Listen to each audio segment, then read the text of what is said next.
amazina yiswe n'ababyeyi ni Bugingo Bonny, akaba azwi ku izina rya Junior GT nk'izina akoresha mu myidagaduro. Junior GT yavukiye muri Uganda, ni naho yatangiriye amashuri abanza, ayisumbuye yakomereza mu Rwanda. Ni umusobanuzi wa filimi, akaba ari umwuga yakomoye kuri bakuru be barimo Mike na Nkusi Thomas wamenyekanye nka Yanga, yewe na murumuna wabo Sankara n'ibyo akora. Muri 2010 nibwo yasobanuye filimi ya mbere ariyo Final Destination 3, gusa igitangaje muri iyo filimi nuko yasoje avuga ngo mwakoze kuza mwari kumwe na Yanga. Mbere yuko dukomeza reka mubwiye ko nukanda subscribe ugakanda like, nta cyegeranyo kinyura hano kizongera kugucika. Kandi nimba ukunda Junior GT uze gusiga udutima muri comment. Reka dukomeze. Junior GT wize ibijyanye n'ubwubatsi, ntabwo yumvaga azaba umusobanuzi wa filimi nkuko yabyivugiye, ahubwo yiyumvagamo kazibera umwubatsi. Muri 2015 nibwo yinjiye mu gusobanura by'umwuga. Yavuze ko gukora akazi ko gusobanura filimi bisaba kuba uzi gutera urwenya no kuba uzi indimi filimi zikunda gukinwamo, ndetse uzi n'icyo abanyarwanda bakeneye.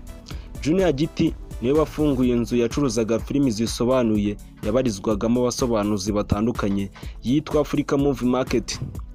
Junior GT usibye gusobanura filimi, ni nawe washinze inzu ireberera inyungu z'abahanzi yitwa Junior GT Business Group ibarizwamo umuhanzi Chris. Muri 2023 mu kwezi k'Ukuboza, Junior GT na Chris bagiye gukorera igitaramo mu Burundi, birangira batawe muri yombi. Bagiye gufungwa bitewe n'uko wari wabacumbikiye atari yababaruje mu nzego z'umutekano, ariko nyuma bararekugwa bajya gukora igitaramo. Junior GT n'umuhanzi areberera inyungu ariwe Chris bamaze kuzenguruka imigabane itandukanye bakorerayo ibitaramo. Junior GT kimwe mu bintu byamubabaje harimo urupfu rw'umuvandimwe we Yanga yitabye Imana muri 2022, kuko yamufataga nka papa we bitewe n'uko yamwitagaho mu buzima bwa buri munsi. Yigeze kuvuga kandi mu rukundo na Pastor Mutesi wari uherutse gupfusha umugabo, gusa bose barabihakanye. Yewe inkuru zavugaga ko bafatiwe muri hoteli bagasabwa gutanga miliyoni ngo inkuru yabo itajya hanze, ariko byose bavuze ko byari ibinyoma. Junior GT arubatse, afite umugore witwa Muhoza Ange, bafitanye abana 2.